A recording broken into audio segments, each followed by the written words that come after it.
Hola, ¿qué tal? Soy Yadira Ramos y el día de hoy quiero darte la bienvenida a Community, un sitio web desarrollado para los estudiantes de ciencias de la comunicación que están a puertas de iniciar sus prácticas preprofesionales.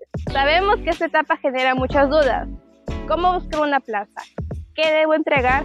¿Y cómo seré evaluado? Es por eso que Community se encargará de orientarte y darte herramientas prácticas para empezar de buena manera. Las prácticas preprofesionales son un requisito importante en la carrera, pero también son el primer paso para el mundo laboral. Por eso tenemos a 2 docentes capacitados para decirte qué estrategias debes usar.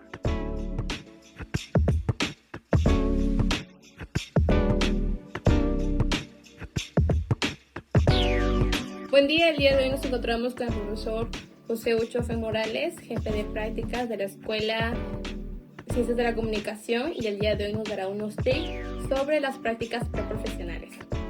Profesor, ¿qué aspectos deben considerar los estudiantes al momento de elegir su centro de prácticas?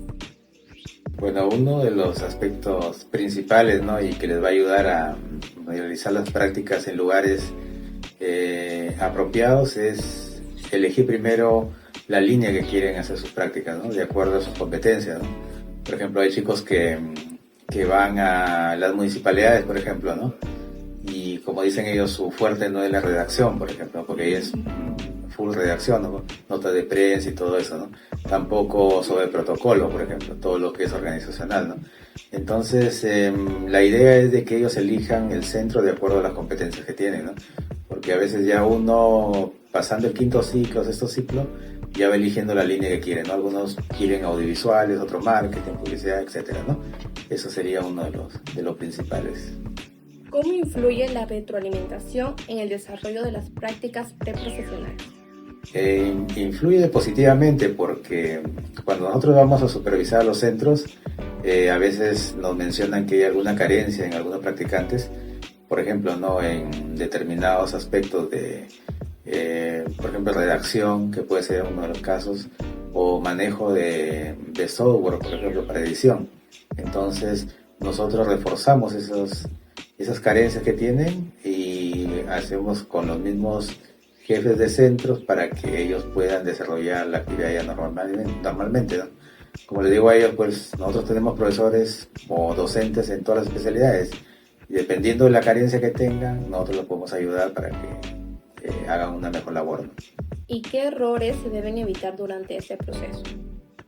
Bueno, los errores, como le digo a los estudiantes, siempre es de que evitar la impuntualidad, la irresponsabilidad también, ¿no? A veces se han dado casos de que hay chicos que faltan mucho en su centro de práctica. Entonces esas horas que se ausenta de los centros tienen que compensarlas posteriormente. Pero a veces no alcanza, pues, ¿no?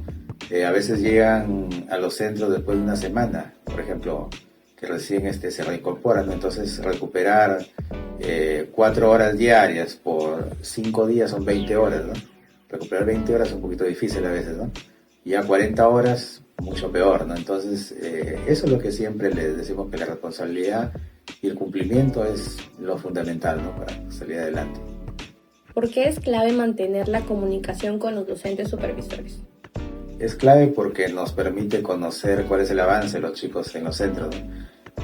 Cuando nosotros los tenemos en las aulas, sabemos el comportamiento de cada uno, las competencias que van adquiriendo y su forma de ser, ¿no?, de cada uno. Pero cuando nosotros enviamos a centros ya externos, ellos están con gente de otro tipo, ¿no?, porque están con trabajadores y hacen labor real, ¿no? Porque, por ejemplo, si se van a un centro donde trabajan en marketing, trabajan con marketeros, ¿no?, creativos, gente ya que tiene experiencia. Entonces ellos tienen que adecuarse a ese tipo de trabajo, ¿no? Por eso es fundamental hacerle un seguimiento y estar en constante comunicación con los jefes directos en los centros, ¿no? ¿Qué debe hacer el estudiante en caso de un conflicto en su centro de prácticas? Lo primero es, bueno, conflicto es ya, digamos, un extremo, ¿no? Porque ya conflicto es como lo que estamos viviendo actualmente, ¿no? Ya tiende más a una guerra, ¿no? Entonces, cuando hay algún problema de cualquier tipo, siempre les decimos que deben informar a su docente del curso o al jefe de práctica, que soy yo, ¿no? Porque siempre hay manera de solucionarlo, ¿no? Yo recuerdo un caso, por ejemplo, de que había un problema X en un centro y ellos tenían temor de decirnos a nosotros porque pensaban que nosotros íbamos a reaccionar de una manera, digamos, no violenta, sino de una manera muy, muy fuerte, por ejemplo, ¿no? Pero no es el caso, ¿no?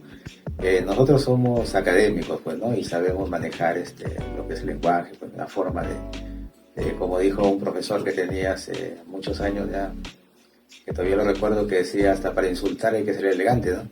Entonces, bajo esa premisa nosotros podemos manejar esos tipos de situaciones, ¿no?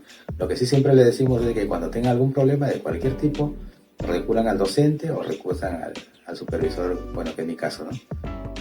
Y como último, ¿qué recomendaciones le daría a los estudiantes que están por iniciar sus prácticas preprofesionales? Bueno, la recomendación serían dos, ¿no? La primera es que si eligieron el área que van a desempeñarse, ahondar un poquito más, ¿no? En lo que es esa área, quizás ver cuáles son el trabajo que se realiza ahí, ¿no?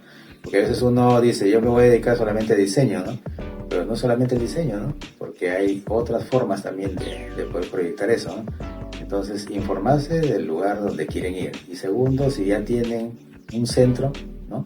Porque la mayoría elige su centro, porque nosotros no les buscamos el centro, sino ya ustedes eligen su centro y informarse, pues, si ese centro tiene las condiciones para él, ¿no? Como le decíamos a los chicos, lo mínimo que deben tener es un escritorio con una silla y una computadora, ¿no? Para que puedan trabajar, ¿no? Sabemos que en el sector público hay muchas carencias, ¿no? Pero bueno, se pueden adecuar si a ellos les conviene los lugares, ¿no? Pero como les digo, lo principal es analizar también el lugar donde van a ir, ¿no? Quizás saber quién es la persona que los va a monitorear, cuál es la trayectoria que tiene a veces, ¿no? Porque si lo que nosotros queremos es que el que nos va a monitorear o el que va a supervisar nuestro trabajo sea una persona que conoce más que nosotros, ¿no? Eso es lo ideal, ¿no? Eso. Gracias, profesor. Ya, muchas gracias.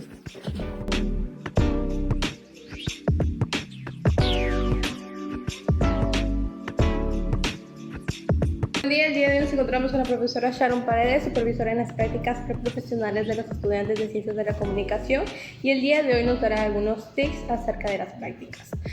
Miss, ¿qué aspectos deben considerar los estudiantes al momento de elegir su centro de prácticas? Bueno, muy interesante la pregunta, porque yo siempre recomiendo lo siguiente. Para mí es muy importante que el alumno se haga un autoanálisis y a partir de este autoanálisis él pueda discernir cuál es el área en la que él quiere realizar sus prácticas, ¿no? Porque tenemos práctica 1 y 2.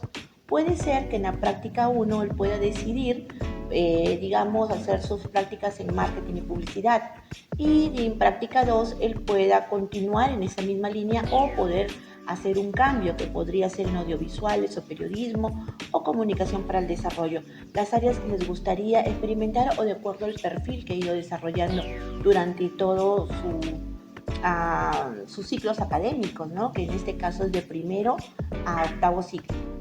¿Cómo influye la retroalimentación en el desarrollo de las prácticas preprofesionales? Muy bien, bueno, la retroalimentación es básica, importante. En mi caso yo soy docente supervisora y como docente supervisora yo recojo información, genero un monitoreo inopinado en los centros de práctica. Esa información que me brindan sus jefes inmediatos, yo la recojo en un instrumento, en una ficha. Y bueno, esa información con las observaciones yo le traslado al docente principal y él es quien realiza la retroalimentación directamente con el alumno.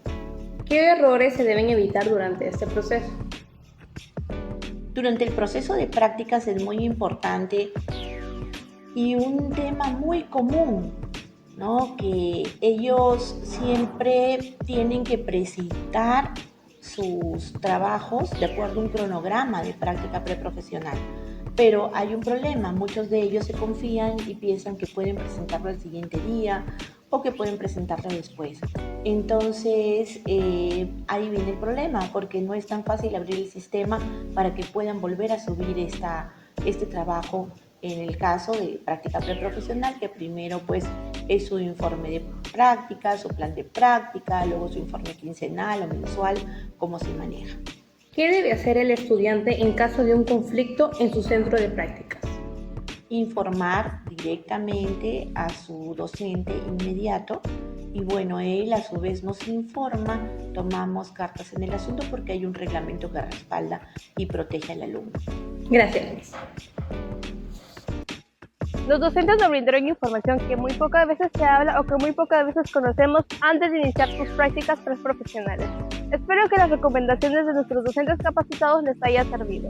Gracias por acompañarnos en este video. Te recomiendo explorar Comunitics, donde encontrarás guías y herramientas recomendadas para ti, desde cómo iniciar una carta de recomendación hasta el CV que necesitas.